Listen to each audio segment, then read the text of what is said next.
kuhusu the covenant of love, agano la upendo, the covenant of love. Bwana Yesu asifiwe. Unajua changamoto moja ambayo inakuja katika maisha yetu tunapoendelea katika hii safari ni kwamba adui anapigana sana kwamba tuweze kuondoa pendo kwa ajili yetu, na ndio maana kwamba wakati kila kusudia kufanya kutimiza kinakosa kutimia katika maisha yetu. Anakuja na vuruga, akivuruga ni kwamba watu wanakosa kuelewana, watu wanakosa na ndio maana Mungu anahitaji kwamba tunapata kuwa na kitu kinaitwa the covenant of love. Bwana Yesu asifiwe. And love, mahali ambapo kuna upendo, hakuna jambo ambalo linakuwa ngumu, kwa sababu unajua unaweza kuwa na watu wawili katika ndoa ambao wamependana, na ikiwa wamependana ni kwamba hata kama wakikunywa rangi, lakini mioyo yao inakuwa imetosheka, because they have something called love. Lakini ile love ikosekana kama wakaishi kwa nyumba ya ghorofa juu na kila kitu kikiwa ndani yake na wakule chakula chote ambacho ni kizuri, bado mioyo yao haitoshelezi. Kwa hivyo love is very very important. Bwana asifiwe. Na ndio maana tukiwa na dhati nao katika maisha yetu, Mungu ako tayari kutimiza kila ambacho alikusudia kutimiza. Na kama kuna jambo ambalo linapiganwa, kuna jambo ambalo adui analipiga katika maisha yetu, ni kukosesha that love. And the love of God and the love for the people. That is very important. Bwana asifiwe.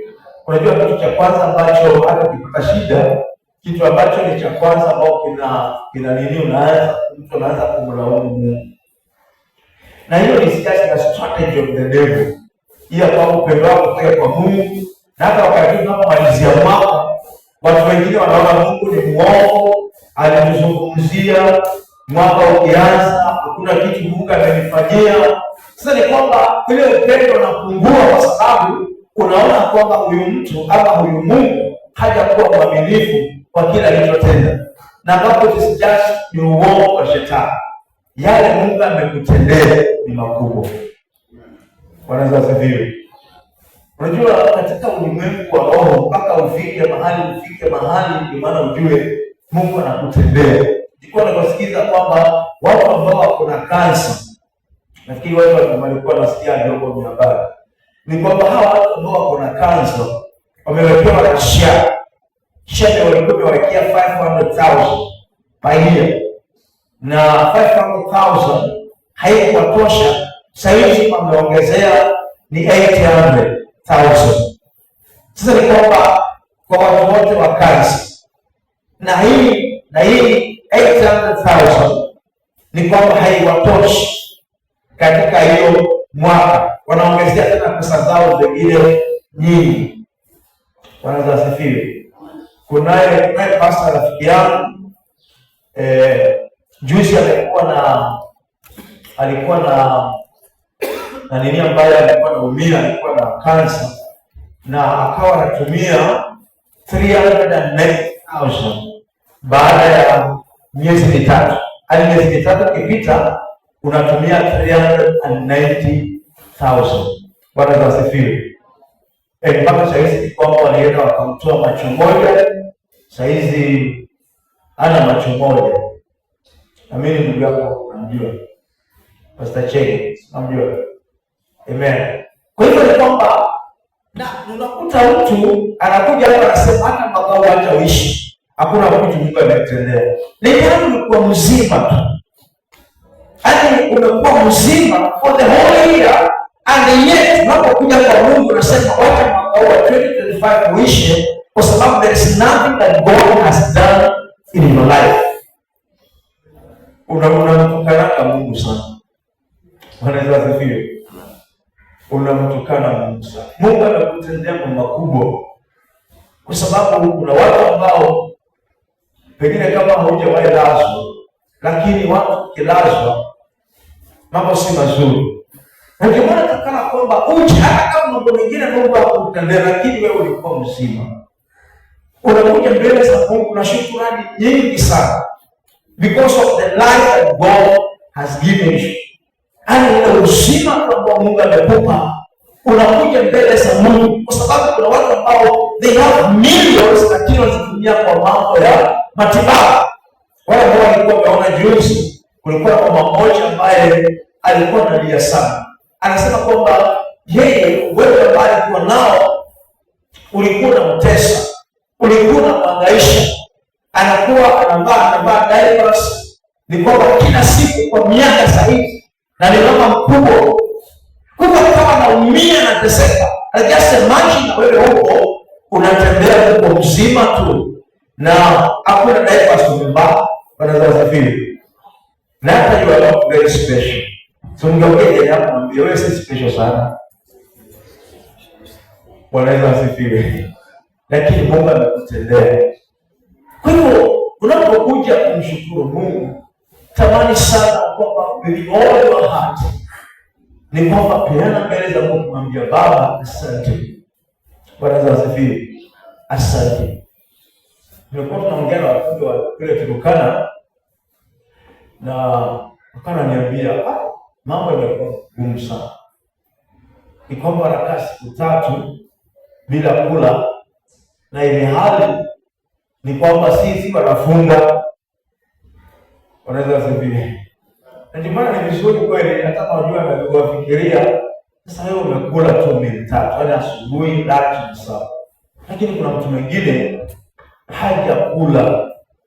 Na hiyo tulikuwa tunaongea naye, hata ananyonyesha mtoto. Wanaweza sifiri. Ananyonyesha mtoto. Kwa hivyo na unajua na wewe umekula.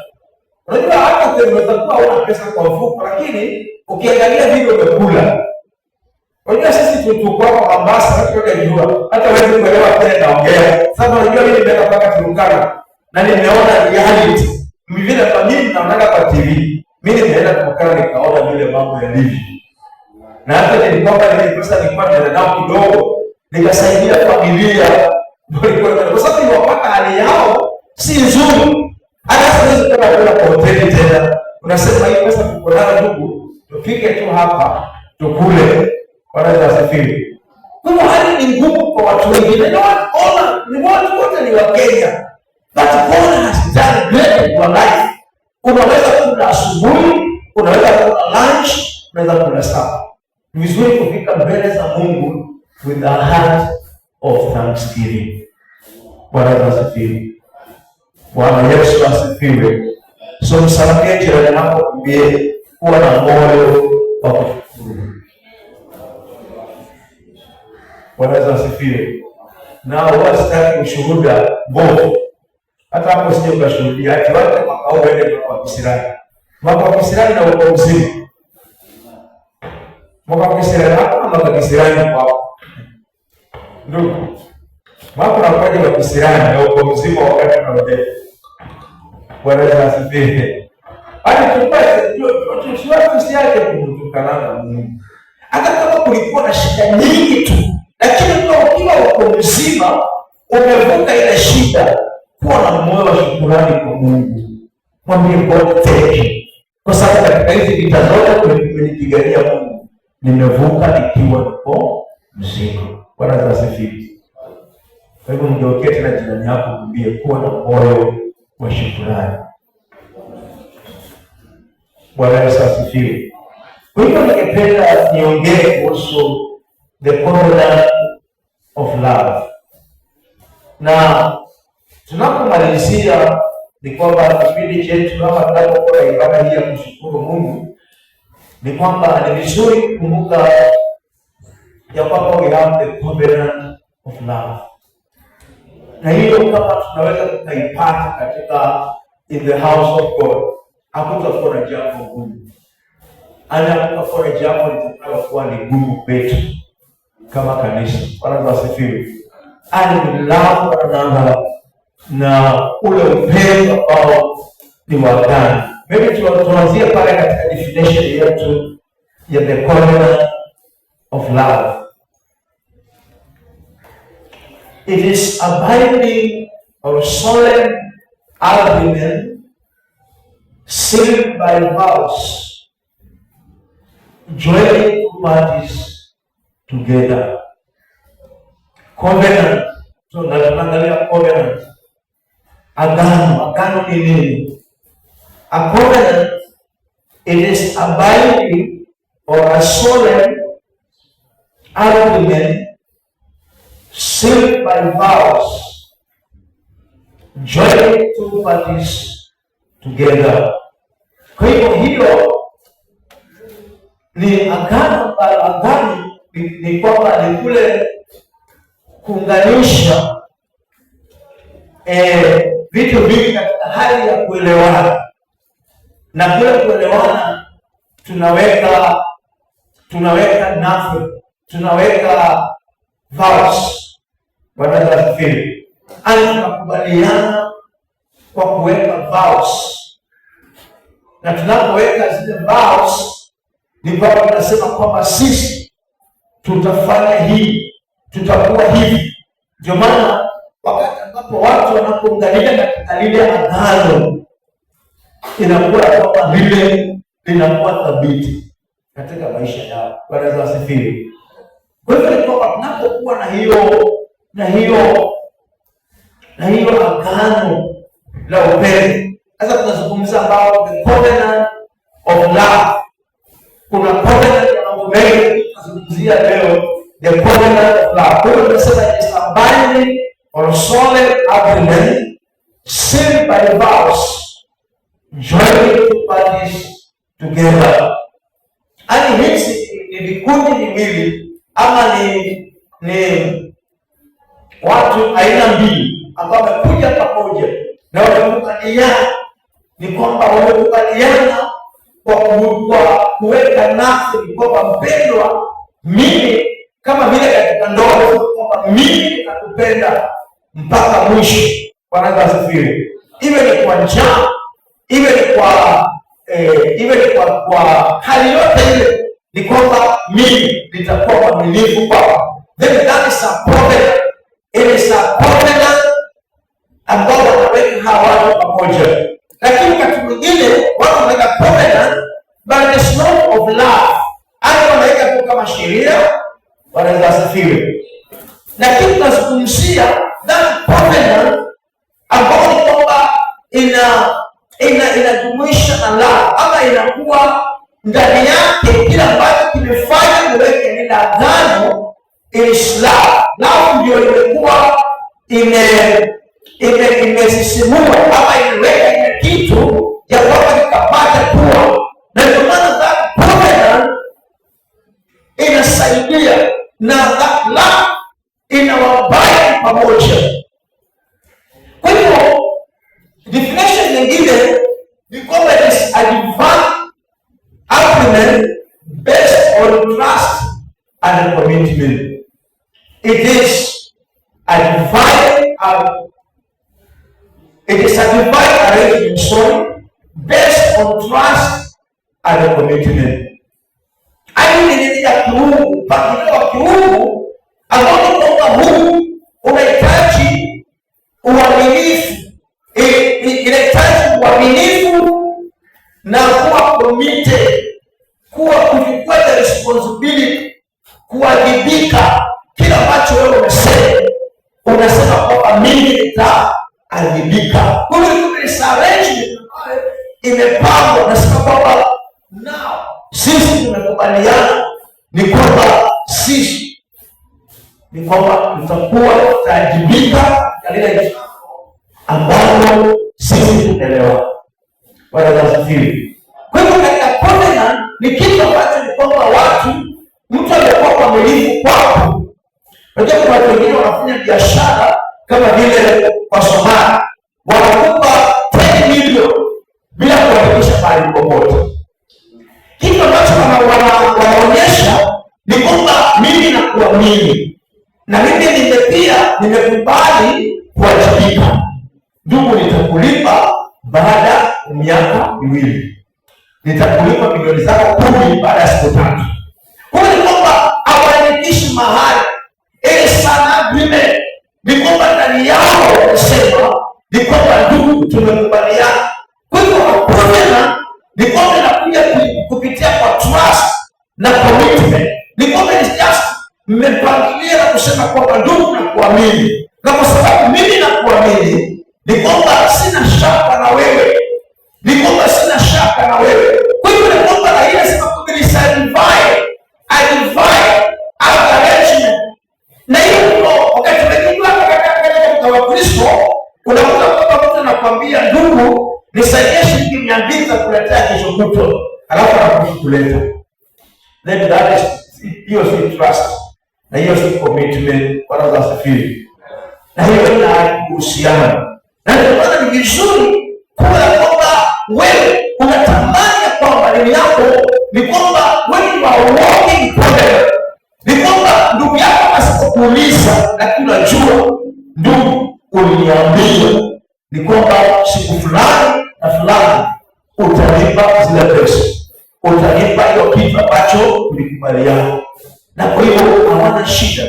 It is trust and it's a commitment. Kwa hiyo tasafiri. Definition number 3 ni kwamba it is unconditional commitment that is strengthened by adversity. It is unconditional commitment that is strengthened by adversity. And hapa hakuna kule kuwekea vikwazo. Ani the covenant of love ni kwamba wewe umeamua katika moyo wako ya kwamba mimi ndugu, nimekubali kuwekea kibano chochote, lakini kwamba hata kama kutokea shida ni kwamba bado mimi nitasimama na wewe. Bwana asifiwe. Ambapo watu ambao ni wachache sana.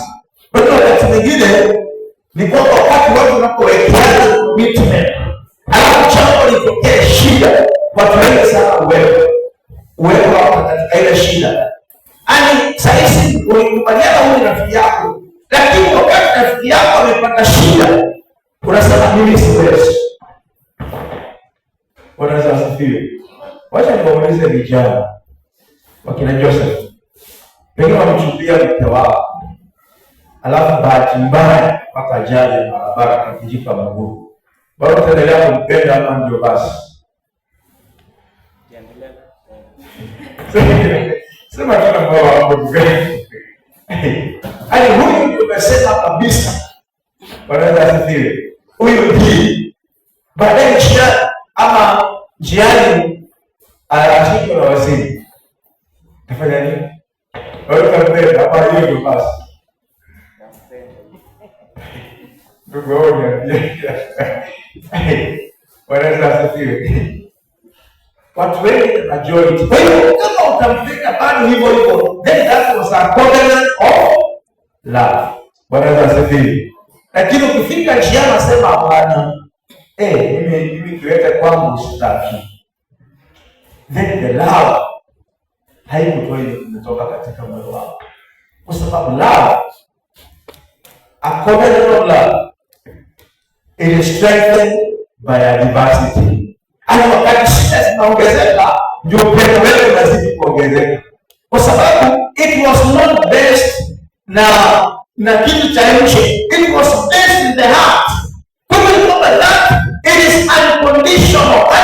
It is unconditional. Mimi ninakupenda Mungu. Si kwa sababu ya part of love, but I just love you. Na nikomba nimekubali. Then that is a covenant of love. Bwana asifiwe. Pigia Bwana Yesu makofi kama tuko pamoja. Number 4, the definition number 4. It is a relationship that is characterized by mutual self-sacrifice. It is a relationship that is characterized by mutual self-sacrifice. Hadi hiyo ni uhusiano ambao kwamba unafanya hawa watu wawili ni kwamba wamejitoa mmoja kwa mwingine. It is a covenant. Unajua kuna wakati mwingine mtu mmoja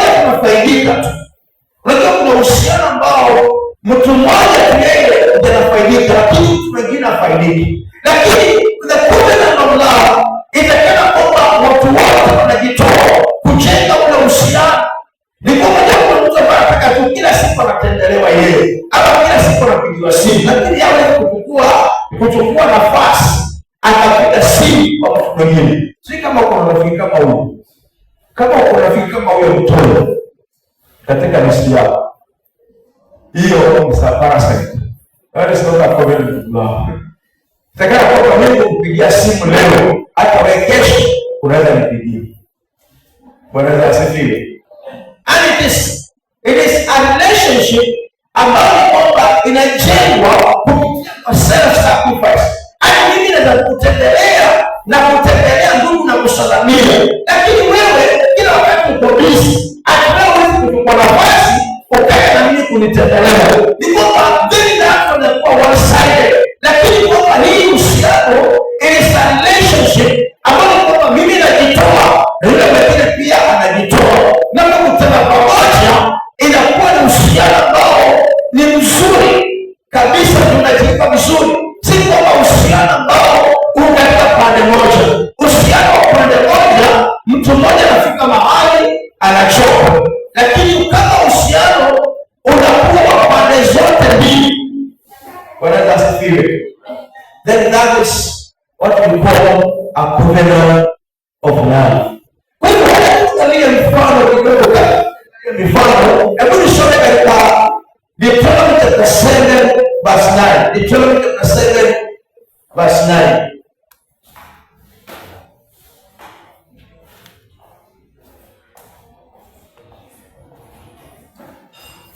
Angalia, chelewa sana.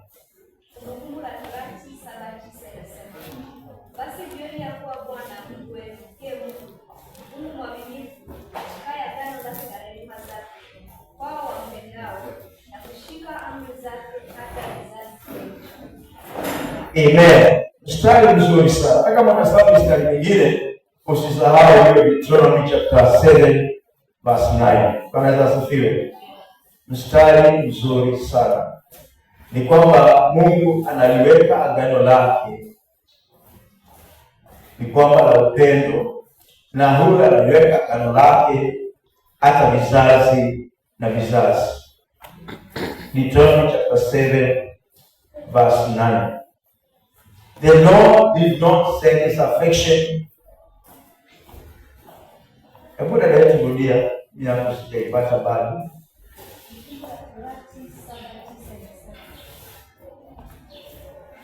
Mungu ya Torati 7:9 inasema, basi jueni ya kuwa Bwana Mungu wenu ndiye Mungu, Mungu mwaminifu, ashikaye agano lake na rehema zake kwao na kushika amri zake. Amen. So know therefore that the Lord God is God. Is the faithful God, keeping his covenant of love to 1,000 generations of those who love him and keep his commands. God, yeye ni mwaminifu kwa agano. Anasema kwamba ni kwamba ataliweka agano, ni mwaminifu. Kila ambacho alichosema ni kwamba atakiweka mpaka the generations, thousands generations. Kumbe ni kwamba God anasema kwamba na ni kwa wale ambao those who love him, those who will love him and keep his commands. Kumbe anasema kwamba ni uhusiano ambao takina usikane kila pande zote mbili. God loves you so much, lakini pia yeye anahitaji kutoka kwako you gotta keep the commands. Na uweze ku keep the commands. Anasema kwamba for those who keep the commands and those who love him. Kwa sababu wewe unapompenda Mungu na Mungu sana amekupenda, then ule uhusiano, that's what we call the covenant of love. Hata uhusiano wenu hawezi kukatika kwa sababu Mungu tayari yeye ni mwaminifu kwa vile amesema. Hata anaposema kwamba mimi ninakupenda, he has loved you so much. Na jamani, kumbuka kila wakati ni kwamba kuna mtu ambaye ananipenda sana. Bwana asifiwe. God loves you so much. Na kwa maana vizuri kwa na that covenant of love. So somo nami pia katika Proverbs 17 verse 17. Proverbs 17 verse 17. Mithali 17:17 inasema, rafiki hupenda siku zote na ndugu amezaliwa kwa siku ya taabu. Rafiki hupenda siku zote. So ungeuke jirani yako mwambie rafiki hupenda siku zote. Wanaweza asifiwe. Si kwamba leo nakupenda, kesho mambo yakiharibika sikupendi. That is not a covenant of love. Kwa hiyo kwamba rafiki hupenda siku zote. Na ndio maana Mungu anahitaji kwamba sisi tukapate kuwa tuna ule upendo, tunapendana siku zote. Kwa sababu shida zitakuja tu. Lakini shida haitaki kumtenganisha.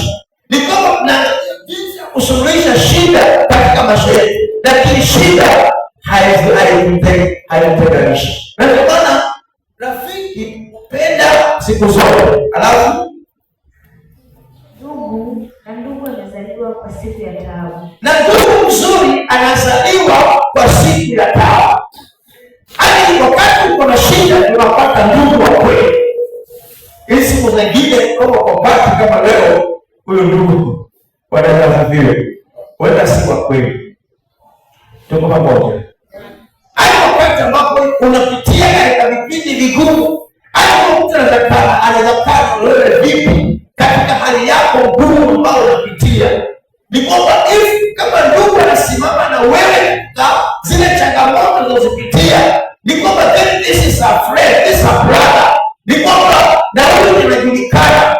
Hata wengine wakati wa sherehe au utawapata kwa huko wajua kama kweli they are good brothers ama they are good sisters. Bwana asifiwe. Pigia Bwana Yesu makofi mazuri.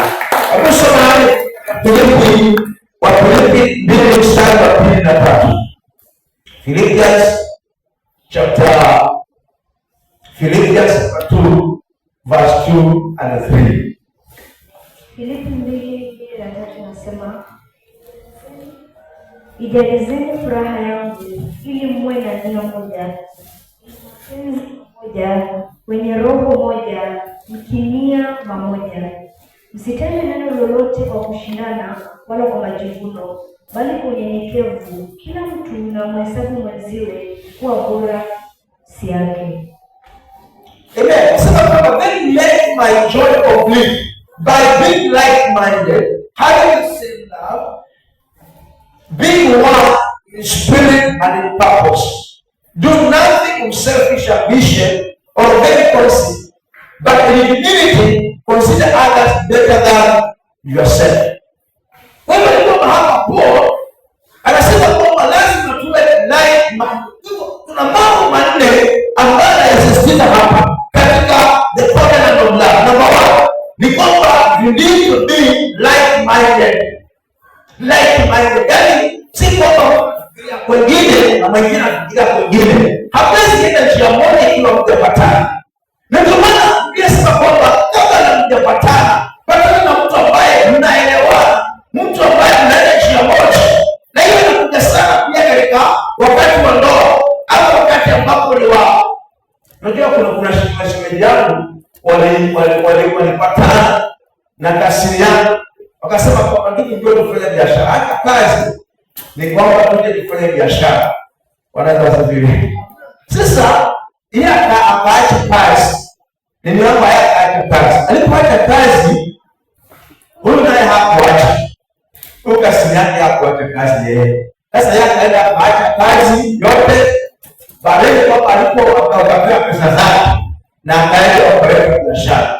Biashara ilikuwa kwa Ngololo hapo sports. Sasa ni kwamba huyu shemejawa kana usiku ile yao kazi anagaramika katika hiyo hapo na ndio aliwekana kwamba tufanye kazi. Kwa hiyo ni kwamba anakawa amemwamini kasiri yake kwamba yeye anaweka pesa. Kwa hiyo yeye alipofanya kazi miaka miwili hata uuzaji profit ni kwamba tunafanya kazi tunaweka pesa zetu tusonge mbele tufanye jambo kubwa. Anaweza asifiwe. Kumbe kasiri yake naye ana hiyo nia yake kwa hiyo pesa bila anaenda kula. Unajua huyo kasiri yake hapo kazini, huyu wewe shemeji yako na ameacha kazi. Sasa ni kwamba yeye ana kazi na pia yeye anatuma zile pesa ambazo anachukua, lakini sasa unajua huyu anasema naweka.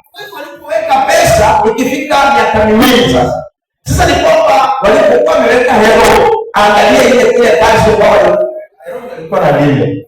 Sasa hero ndio alipanga jambo nikaibiwa, sasa nilifanyaje? Walipokumbuka iko wazi, hakuna kitu hapo. Hadi wamebeba kila kitu kimeenda. Na hero yuko mpaka siku ya leo yote patikana. Hero ndio kabisa. Sasa mwingine ukiweka hero kwa duka lile, kama unajua wewe hero aliyetaka kwa. Bwana asifiwe. Sasa ni kwamba nini pale sasa ni shida. Ni kwamba wakasema sasa jamaa asema kwamba sasa ngoja twende tuchukue zile pesa, tumeweka pesa nzuri sana miaka miwili. Ngoja tuchukue zile pesa kununua mashine nyingine, biashara iendelee. Sasa alikwenda kwa siri yake akamwambia mimi hata sina pesa. Unajua na mtu wao, mtu wewe. Sisi tufanyaje? Moses, tukata tutapanga. Wala sasa na watu ile kwamba kuna that covenant of love. Ndio kwamba watu wakuwe like minded. Mnasonga kwa pamoja, mmeelewana kwamba tunakubaliana ili kwamba nyinyi mnaposonga kule pamoja ni kwamba before weke ile agreement ni kwamba mnajua huyo mtu ni kwamba huyo mtu tumepatana. Tulisikia kwamba kesi ambayo kwa wiki hii kuna kijana mmoja ambaye alikuwa ameoa mmoja. Sasa kijana na miaka 25 ameoa mama na miaka 48. By the way, atakani mkioa mwalimu. Bitana miaka mingi sana. Tena mama akue juu sana. Fulani mwanaume akue juu sana. Hiyo ni hadi basi kwa watu zetu ambao wanaoa. Bwana asifiwe. Halo pamoja. Ukienda kuoa, by the way Biblia inakataza kuoa usioe dunia ama ili haijaweka kiwango miaka, lakini pia Biblia inakupata akili kidogo. Usiende kunajua 48 na 25. Unajua hiyo 48 nusu yake ni 24. Kwa hivyo wewe ni nusu yake, hadi wewe umekupitia nusu. Sasa ndio kupitia nusu ni mama. Hata kama mzee atakupitia nusu inakuwa afadhali. Bwana asifiwe. Lakini gap ya 24 years si mzuri. Kwa hiyo ni kwamba kijana wakawa na mimi watu wengi wameona katika vyombo za habari. Kuli kwamba walipopatana wakasema mambo yakawa mazuri, walikuwa nakaa kule Kilimani kwenda Nairobi. Wakafikiri mambo ni mazuri sana. Ati waweza kufurahia maisha na nini. Mama alikuwa na mbili citizen mbili, moja ni Costa Rica, ingine na hapa Kenya. Lakini baadaye walifika tu usiku kule Kilimani. Alafu baadaye mama akamchukua kijana. Alimuuza kutoka 14th floor. Akuja tena kaungia gari ya mtu juu. Unaweza safiri. Na yeye akaingia usingizi na akalala. Just imagine mtu amekurusha na anaingia usingizi analala kama polisi walimpata. Nasikia hiyo alipata kama amelala kabisa kufofofo. Wewe ni kitu cha unatema kama mate. Na mtu anaendelea kulala usingizi. Bwana asifiwe.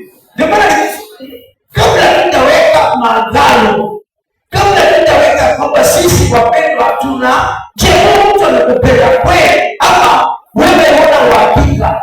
Kwa sababu ule kijana tunafikiria basi umepata mwenzako, kumbe wewe unaona nikikao unawekewa pale kikao na wewe uchini. Sasa ni kwamba huyo ndugu sahihi moja tunapoongea zaidi ya pamoja, because that was not love. That was not the love about the ongelea. But the covenant of love ni kwamba wewe this person you love him na una sura zingine mbili. Wale watu wa sura mbili wanakuonyesha hii lakini hii sio hii. Sasa ni kwamba the covenant of love ni kwamba katika sura hiyo iwe hiyo iwe like minded. Number two, ni kwamba the same love. Number one, like number two, you have the same love. Hadi ule upendo uko nao pia kwa wenzako upo. That's the love kwa Mungu anahitaji kwetu.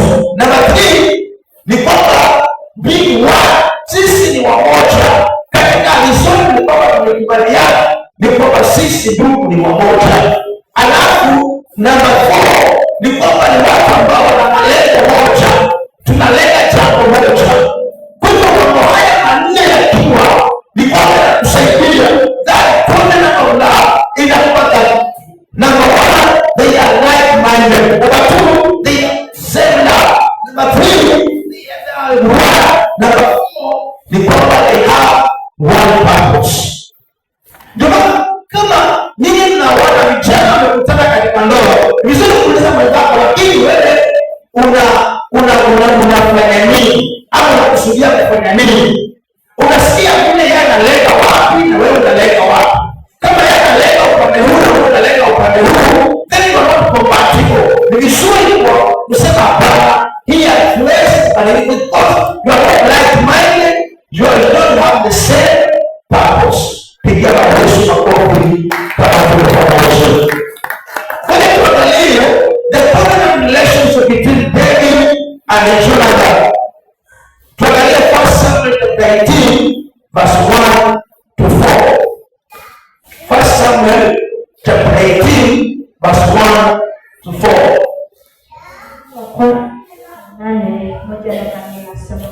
Ikawa Daudi alipokwisha kusema na Sauli, roho ya Yonathani ikaambatana na roho ya Daudi.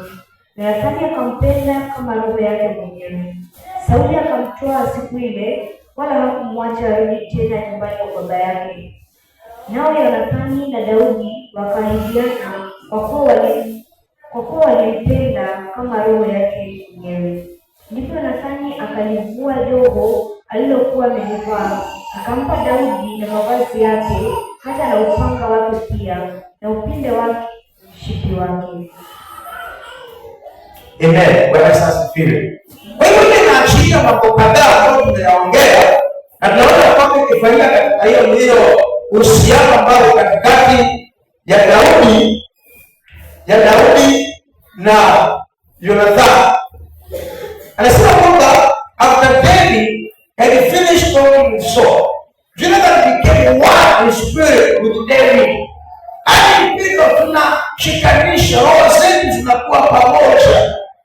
Hadi that covenant of God, haiji kwa mambo ya nje, but our spirits, roho zetu zinakutana pamoja. Bwana asifiwe. Roho zetu, nasema kwamba roho ya Daudi ikaunganika na roho. Na ndio maana ni vizuri, ndio maana katika uhusiano ni kwamba katika uhusiano, kabla hujafanya uhusiano wote, ni kwamba ni vizuri sikiza roho yako ndani, unaunganika vipi na huyo mtu. Bwana asifiwe. Unaunganika vipi? Kwa sababu you can just feel, hata katika ndoa you can feel the spirit. Unaunganika vipi? Unasikia wakati mwingine hapana, roho yako haitaki, hiyo unampenda, unalinda kile roho yako unasikia haishikani. Kama haishikani, just take time, relax. Ni kwamba Mungu anakufunulia njia unapopakana wewe. Bwana asifiwe. But it's very important. Ni kwamba the covenant of love, ni kwamba ile kwamba inatoka ndani. Because sasa kwamba roho ya Daudi ikashikana na roho ya Jonathan, they love one another. Si kwa sababu ya mambo ya nje, lakini kwamba kwa sababu ya uhusiano wao wa ndani. Na hiyo ndio ambacho Mungu anahitaji tuwe nayo kama ushirika, kama ni nini, kwamba sisi tunapendana ndugu, roho zetu zimeshikana pamoja. We love one another. Ni kwamba si kwa sababu tu kitu kimebadilika tunapata, ndio maana tunakuvumiliana na shida ambazo ziko. Na ndio maana roho ya Daudi ikawa inampendezwa ama ikaunganika na roho ya Jonathan. Bwana asifiwe. Bwana Yesu asifiwe. Pigia Bwana Yesu makofi kama tunavyoona.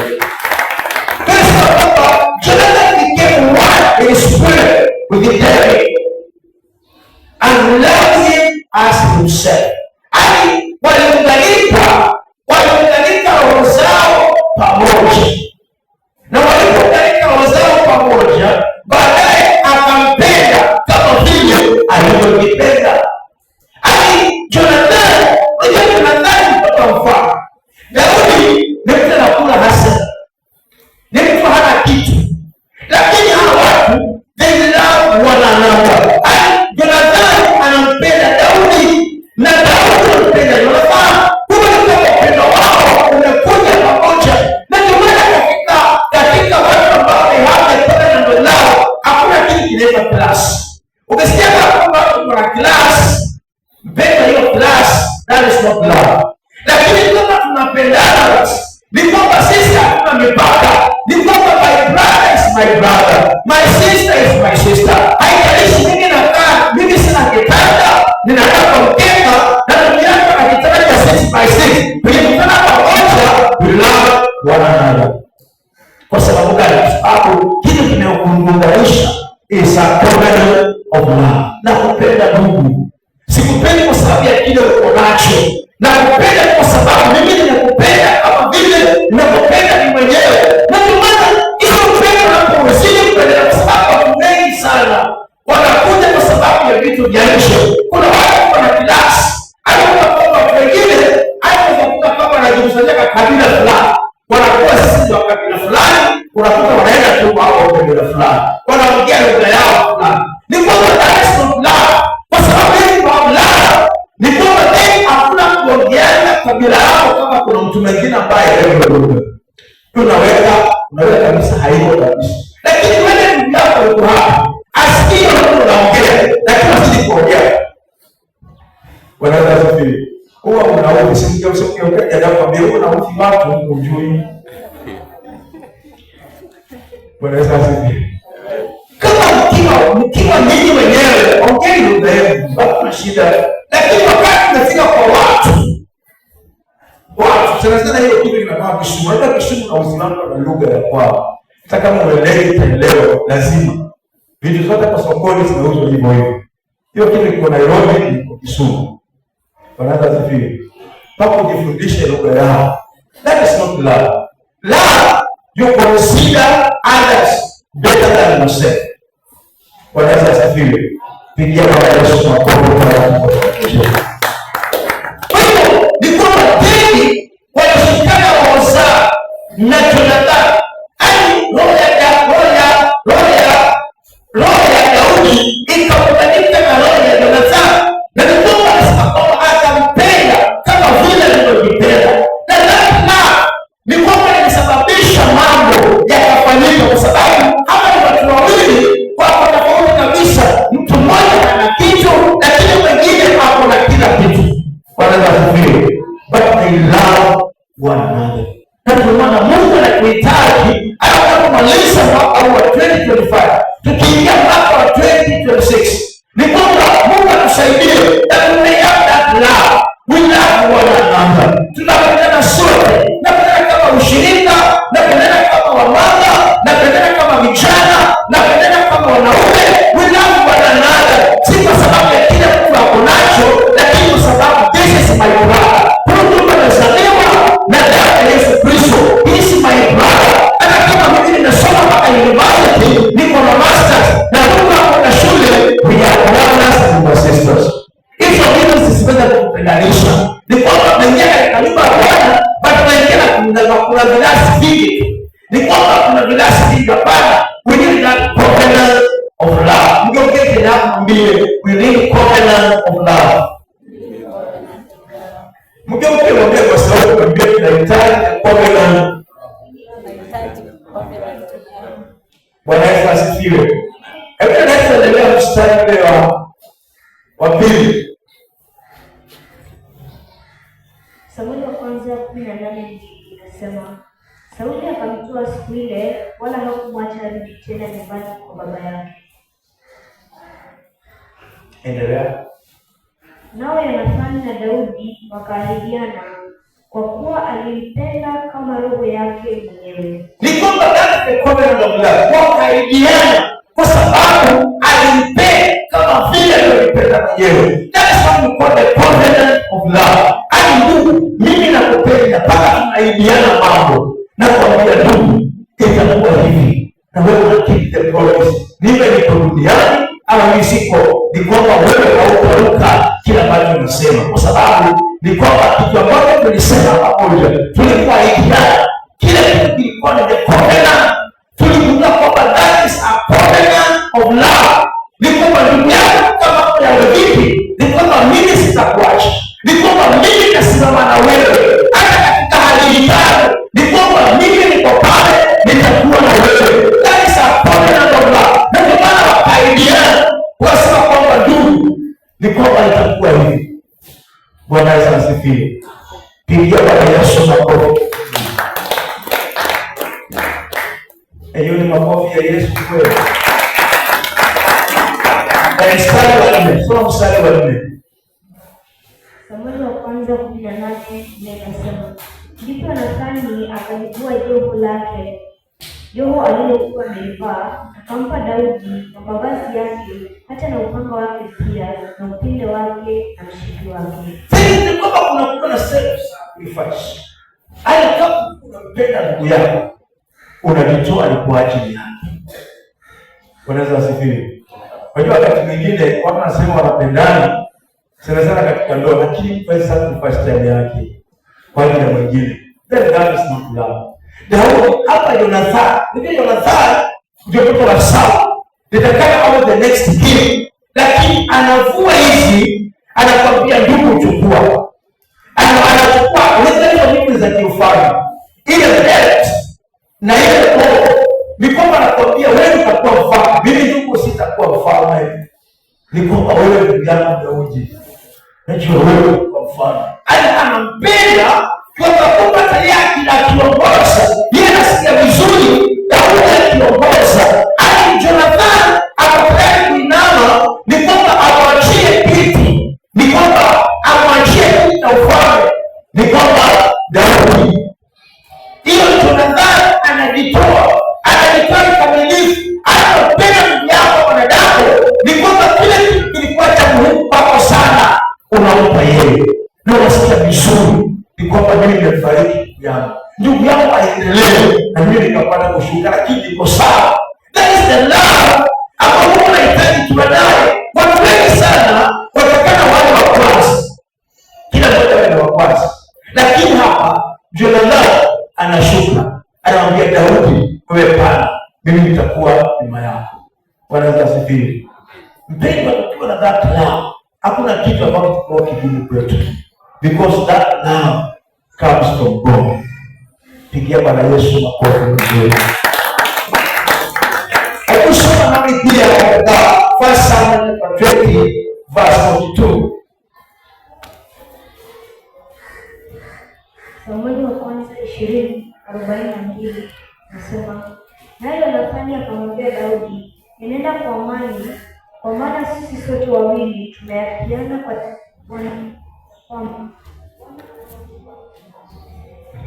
nasema, naye Nathani akamwambia Daudi, nenda kwa amani, kwa maana sisi sote wawili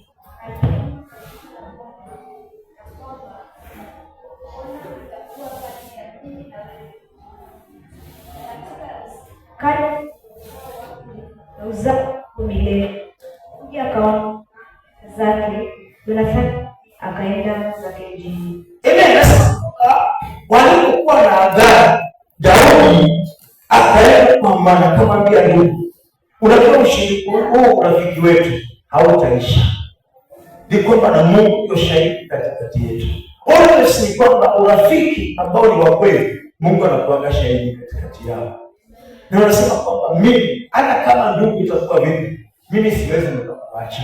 Na ndio maana ndoa ambazo ziko na Mungu ndani haziwezi kukaa, kwa sababu tunajua Mungu alikuwa ni shahidi. Tulipooana, tulipokubaliana na ndugu yao, ni kwamba hata kama katika changamoto, ni kwamba sisi hatutaachana milele. Na hiyo upendo ambao Mungu anataka tuwe, ni kwamba tunakula kwamba sisi tunasema sisi urafiki wetu hautaisha. Na ni kwamba Mungu ndio shahidi. Mungu ni shahidi, ni kwamba inamaanisha kwamba sisi hatuachani kabisa, kwa sababu Mungu yeye anashuhudia. Mimi ni rafiki yako mpaka mwisho. So mwambie jirani yako. Sasa kama si rafiki, unajua unaweza kuwa umekaa na adui yako. Mwambie ndugu, wewe rafiki yako au na urafiki wetu auishi mpaka milele. Mwambie kwa moyo. Na sio wewe adui yako. Bwana Yesu asifiwe. Yaani wewe ni rafiki yangu na tuachane mpaka milele. Walimwambia kwa moyo huko ilikuwa nje. Bwana Yesu asifiwe. Mwambie rafiki yako, mwambie rafiki yako, wewe rafiki yangu. Msalimie tu, mwambie wewe ni rafiki yangu. Rafiki yangu. Na mimi sitakuacha mpaka milele. Bwana Yesu asifiwe. Kumaanisha hata kama shida itokee vipi, hautakula chachi. Unakula kwa sababu umeenda transfer na Nairobi. Ama Kakamega ama wapi, Malindi. Lakini kama uko hapa hawaburi. Because kitu kimetuunganisha. It is the covenant of Bwana Yesu asifiwe. Amen. Soma nami pia katika 1 Samuel 20 verse 31. Samueli wa kwanza 20:31 nasema, maana wakati mwana wa Yese alikuwa hai juu ya nchi, wewe narudia nasema, maana wakati mwana wa Yese alikuwa hai juu ya nchi, wewe hutafanikiwa wala ufalme wako. Basi sasa peleka ukamlete kwangu, maana hakika yake atakufa huyu. Wa 1 Samuel 23 verse 17. Samueli wa kwanza 23:17 nasema, pia usiogope, kwa maana mkono wa Sauli babangu hautakupata, na wewe utakuwa mfalme juu ya Israeli, na mimi nitakuwa wa pili wako. Ndivyo ajuavyo hata Sauli babangu. Jonathan anasema, hebu soma pia na 24. Samueli wa kwanza 23:24 inasema, nao wakaondoka wakaenda Zifu kumtangulia Sauli, lakini Daudi na watu wake walikuwa soma 16 dada, kwa 23:16. Samueli wa kwanza 23:16 inasema, ndipo Nathani mwana wa Sauli akainuka akamwendea Daudi huko Horeshi, akamtia nguvu mkononi mwake katika Mungu. Ndio nasoma wapi? Sipati. 23:16.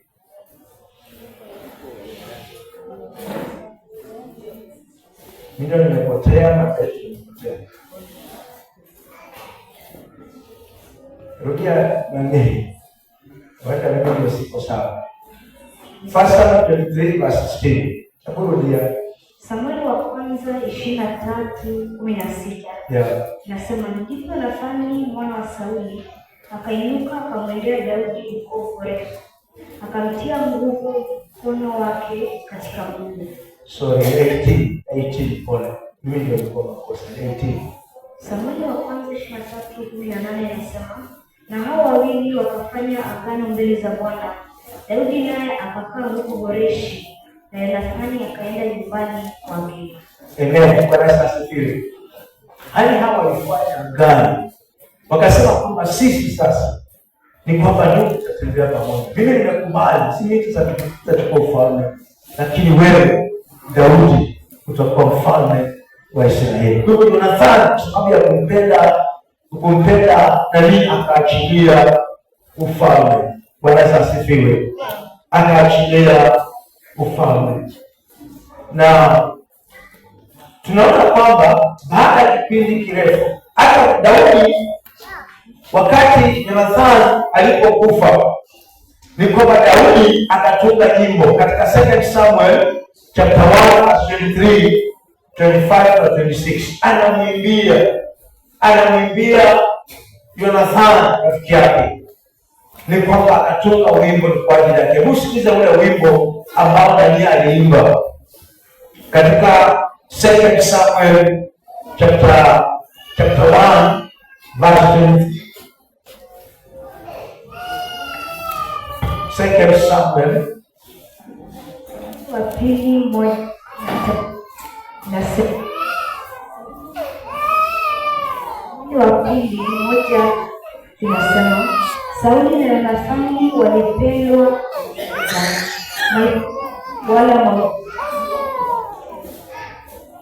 wala siri yake na kakakati.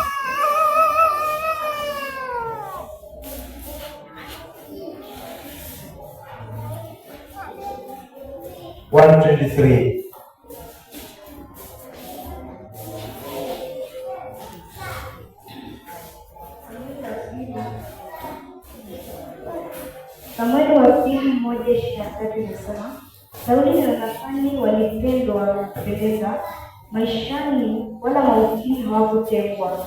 Walikuwa wepesi kuliko tai, walikuwa hodari kuliko simba. 25 inasema, jinsi mashujaa walivyoanguka katikati ya vita. Yonathani, wewe umewaua juu ya mahali pako palipoinuka. Nimesikitika kwa ajili yako Yonathani, ndugu yangu, ulikuwa ukinipendeza sana. Upendo wako kwangu ulikuwa wa ajabu kupita upendo wa wanawake. Bwana Yesu asifiwe. Huyu ndio wimbo Yonathani tunatuona. Anasema kwamba ndugu, ulipigana vita, ulifanya mambo makubwa. Na ni kwamba mimi nilikupenda sana ndugu yangu Yonathani. Hata kitu kimekuchukua tu, lakini mimi nilikupenda sana. Bwana Yesu asifiwe. Bwana Yesu asifiwe. Hata kama wakati ndugu amekufa, bado ule upendo wa Daudi unakuwa kwa ndugu Yonathani. Na ni kwamba Yonathani baadaye agaja kijana kiwete. Tutachungulia kwa mbele. Ni kwamba wakati love is tested, what can you do? Wakati ni nini? Kwamba ndio nilikuwa tulipoanza nikasema kwamba ndio umependa huyu ndugu ama huyu msichana unampenda, baadaye anakatika miguu. Ni wakati wako wa kutoka, ni wakati wako wa kumwacha, ni wakati wako wa kwenda. Then ni kwamba hapa ndipo your love is tested.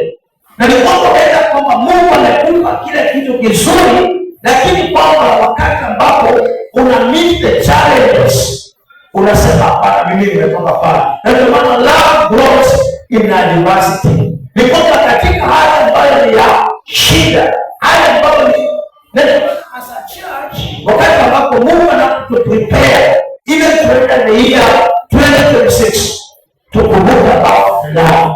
Na hiyo upendo wetu ni kwamba takana hiyo ni covenant of love. Atuachani wapendwa, ni kwamba katika makusudi ambayo Mungu ametupa hatakosa kuyatimiza, kwa sababu mambo fulani yamekuja katikati yetu. We shall maintain our love, kwa sababu hiyo ndio imetusaidia ni kwamba tufike mahali tumefika, na kitu ambacho tunakuwa nayo tukiendelea ni kwamba tukubali, ni kwamba tukiweka maana yetu, ni kwamba kuweza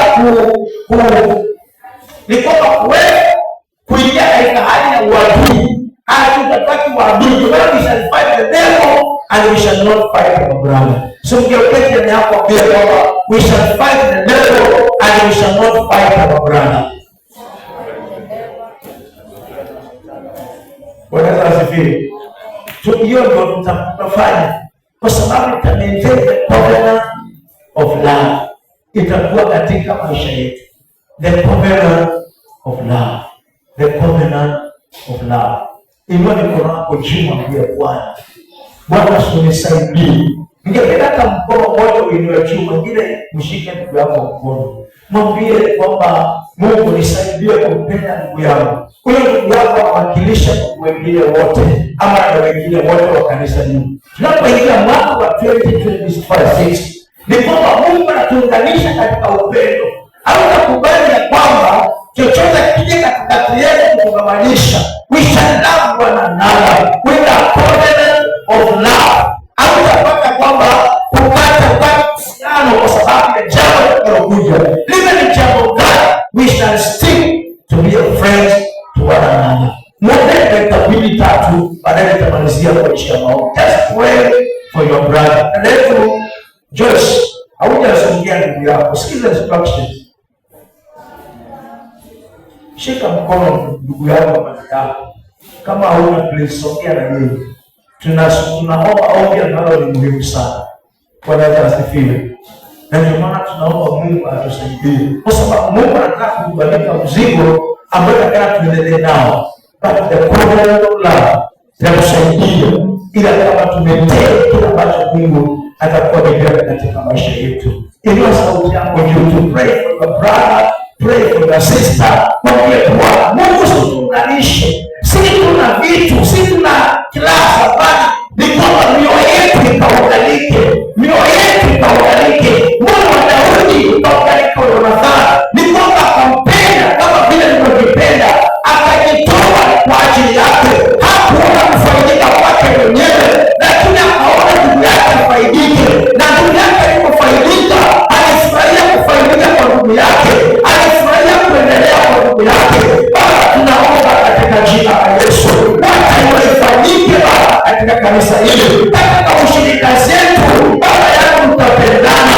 We shall have the covenant of love. We are praying for the covenant of love. Ni kwamba Baba tuunganishe, hakuna kitu kinachotenganisha. Baba yangu, upendo wetu utaendelea, upendo wetu Baba utaendelea.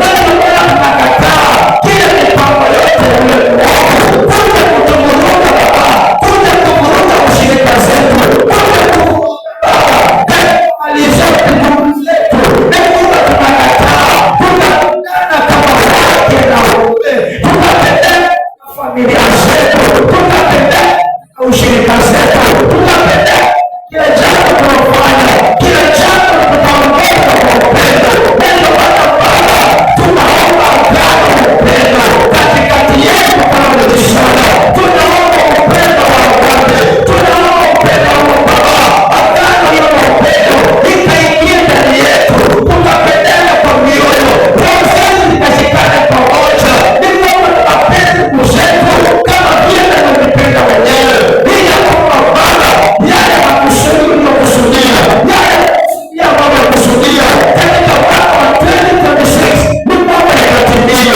Umekuwa mwaminifu katika mwaka wa 2025. Angalia Baba, tumekuja kama kanisa, tuna mambo mengi ambayo tumeyatenda, ni kwa sababu ya kushikana pamoja, ni kwa sababu ya pamoja.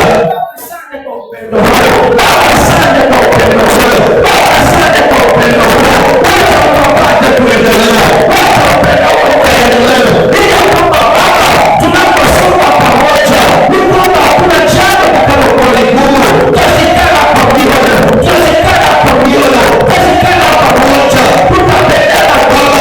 Hata yule Mungu hana, tutamshika mkono. Hata yule Mungu ako nayo, ni kwamba tutashikana pamoja, ili tutafanya makusudi yako Baba. Tunaomba tusaidie, tusaidie Baba, tusaidie, tusaidie tuone kuunganisha kama kanisa lako, bali Baba tuwe pamoja, tuna ushirika moja, tusonge pamoja, tuna kusudi moja, tuna nia moja.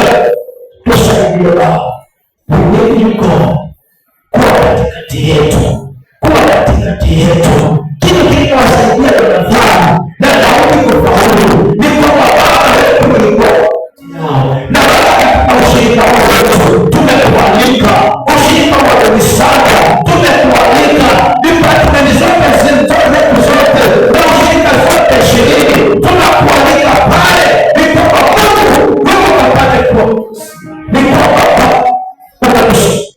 hata baada ya kupenda mwaka huu, mwaka ujao tutapendana, mwaka ujao tutashikana pamoja, mwaka ujao tutakuwa kitu kimoja, tutapendana sote. Hakuna jambo litakalokuwa ngumu kwetu, kwa sababu tutapendana mmoja kwa mwingine. Baba, asante kwa sababu tunatenda katika jina la Yesu Kristo tunaomba na kuamini.